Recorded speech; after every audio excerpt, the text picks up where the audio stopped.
Good afternoon. I'm asking the people of Southern Illinois to hire me to do a job.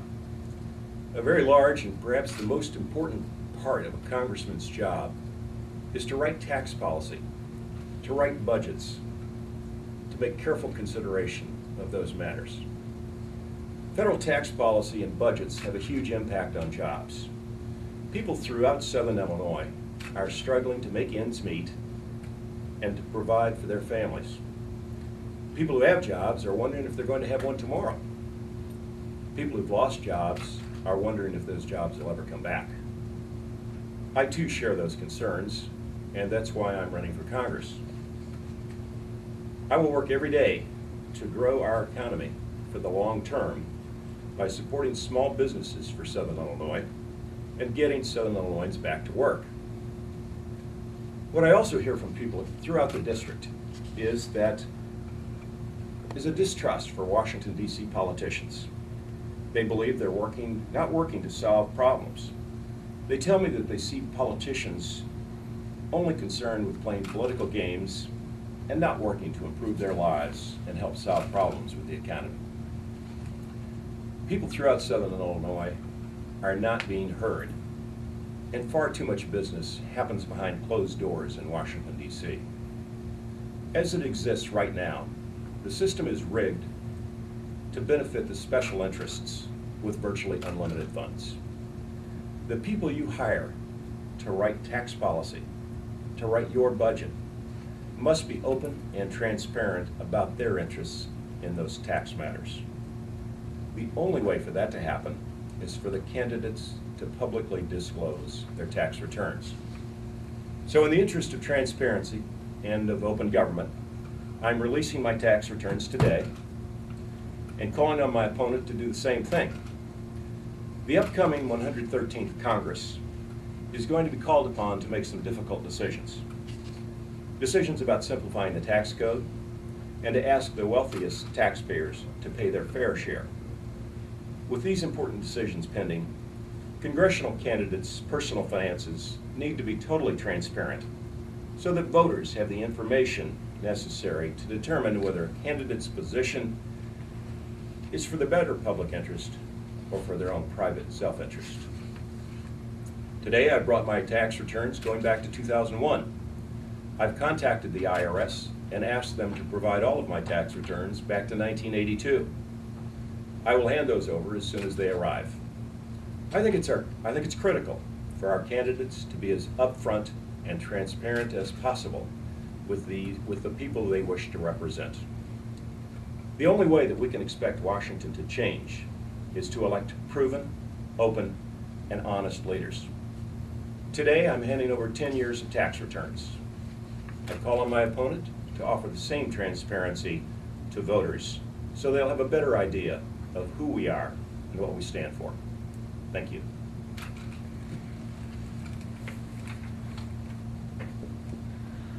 You offered to release. You want me to fan these? You've offered to release your tax returns going back to 1982. What's the significance of the year 1982?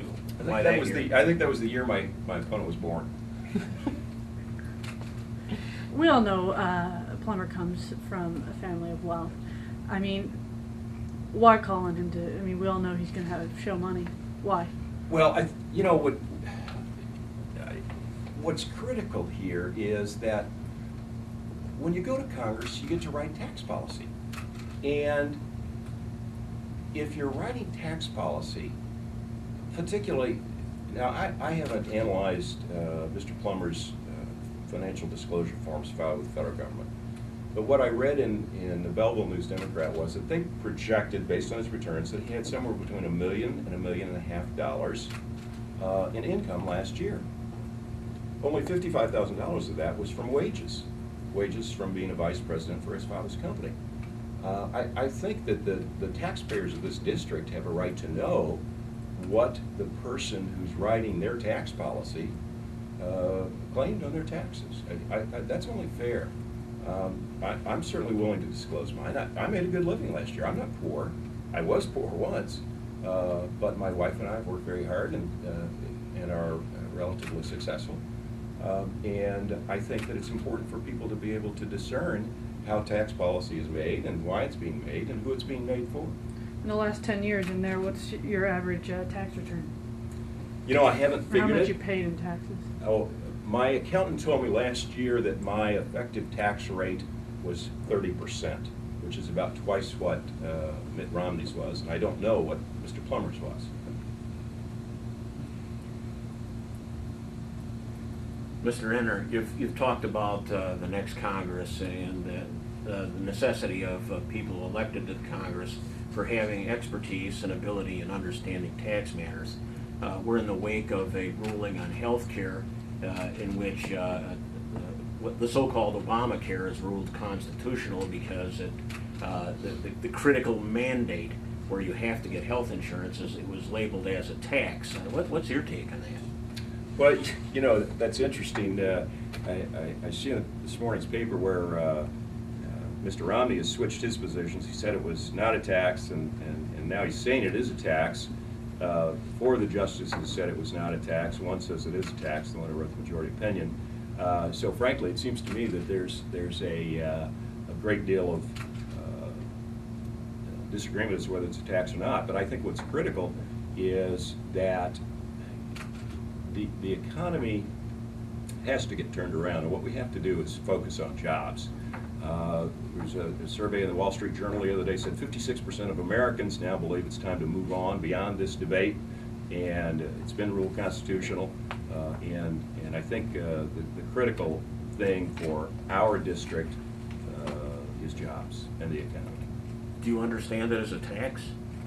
Do I understand? Yeah. Is it a tax?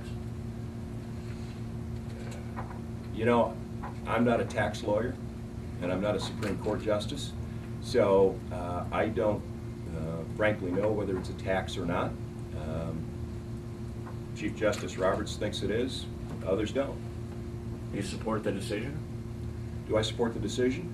I think that it was, I think that the decision was very carefully thought out. There's certainly disagreement on it, but what, in going around the district and in talking to taxpayers and concerned citizens, what I have found is that if you say, are you for or against Obamacare, which is what it's been labeled, everybody says, oh no, I hate Obamacare. Not everybody, but most people say that. When you ask about individual provisions in it, if you ask about the fact that 26-year-old children can now be carried on their parents' health care policies, everybody is for that. I'm for that. You know, when my younger son graduated from college, at age 22, bang, he goes off my health insurance. We had to go out and we had to procure private insurance. It was not nearly as good as what I had for him. The law passes, I got to put him back on my health insurance. I don't know how many other constituents in this district had that happen, but I think it's a pretty significant number. If you talk about the fact that insurance companies can no longer deny you because of a pre-existing condition, that's a huge concern for people. You know, if you have high blood pressure, if you have diabetes, if you have a condition like that, you get laid off, you get fired from your job, you've got a pre-existing condition, and you're virtually uninsurable. The maximum limits on insurance policies. You know, anyone who's had a serious illness, cancer or something like that, knows how quickly you can burn through an insurance policy's limit. And you know, if a family's looking at losing their job, losing their health care benefits from that job, these are critical issues. And when you discuss those points with people, everyone that I have talked to agrees with those provisions. So I think what must be done, we must keep the good parts and change the bad parts. You know, Moses came down with the 10 Commandments on 2 tablets. We got a 2,000-page law. I only know one person in the world who's read all 2,000 pages of that. And I think that clearly in 2,000 pages, there's probably some things that need to be changed. And I'll work to change them. You mentioned just a second ago that the focus should be switching to jobs. Obviously, Southern Illinois, the district that you may be called to represent, is a sparsely populated area of the state. We've had a number of prisons closing down recently. What's some ideas so far in terms of jobs, in terms of increasing availability and helping these people out around here? You know, I think when we talk about the district as a whole, we're really talking about two different economies. When you talk about the northern part of the district, you're talking about an economy that's largely urban, suburban, industrial, and the largest economic activity in the entire district, of course, is Scott Air Force Base. According to the O'Fallon Chamber of Commerce, Scott Air Force Base generates $3 billion worth of economic activity here. So obviously for the northern part of the district, what we have to do is focus on Scott Air Force Base and leverage that. We can't just rely on the military, we can't just rely on the federal government, but what we must do is leverage that facility and leverage those jobs to build economic growth there. So for example, Boeing has just opened up within the last year or so an assembly plant on Mid-America Airport at Scott. Now, what we have to do, and they've added, I think they started with 50 folks, they're now up to 90 jobs, and those are excellent jobs with good fringe benefits. So what we have to do is use that Air Force Base and the defense contractors and the other contractors who will be attracted to that development to go in there and bring these kinds of jobs. And we're starting to see that happen. Now, there is going to be a BRAC. That's going to happen. Congress doesn't have any appetite for it now, but the military wants it. The military says they need it. And frankly, with the budget cuts that are coming down the road, in all likelihood, a BRAC will happen. And when a BRAC happens, we'll either be in a position where we could lose Scott Air Force Base, we could have Scott cut way back, or as the military draws down other installations, Scott could grow. And frankly, I think I have done a lot of work with very senior ranking officials in the Air Force. I sat on the Army Reserve Forces Policy Committee, which is a committee composed of two-star generals who advise the Secretary of the Army on policy. I'm used to dealing with those people and know the people who are policymakers in the Pentagon. And I think that when you are looking for someone to go out and negotiate for you and grow a military installation, you need someone who has dealt at that level, who has the experience and the credentials to be instantly credible. So obviously that's where we need to go with Scott in the northern part of the district. Here in the southern part of the district, we're facing a much different situation. Here in the southern part of the district, the largest employer, of course, is right here in Carbondale, Southern Illinois University. Southern Illinois University is my alma mater. To law school here. My younger son is currently a third-year law student here. I'm a life member of the Alumni Association. I've worked on several projects and would consider myself a close friend of Dr. Glenn Bouchard's. And I think that what we have to do is leverage SIU to develop the economy here.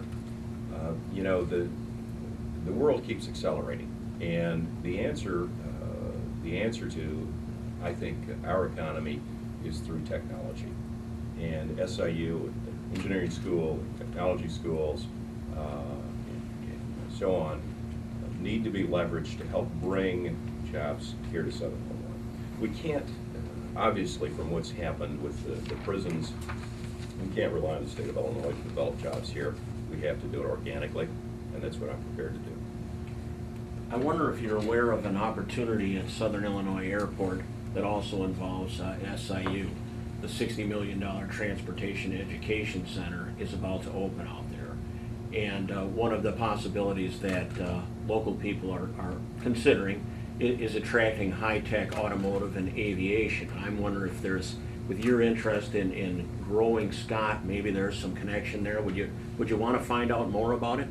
Well, I think, you know, that's absolutely one of the things that I'm interested in. I think that, you know, really, we've got two great engines for economic growth here in our district, Scott and SIU. And what we need to do is tie them together. And they might be, you know, 85 miles apart, but with today's technology, that's nothing. And I think that, you know, the airport here in Carbondale has great potential. We just built a new National Guard armory out there, just opened it last fall, and the airport authority I found to be great to work with. very helpful and very interested in seeing that grow. So I think that's a great opportunity for the district.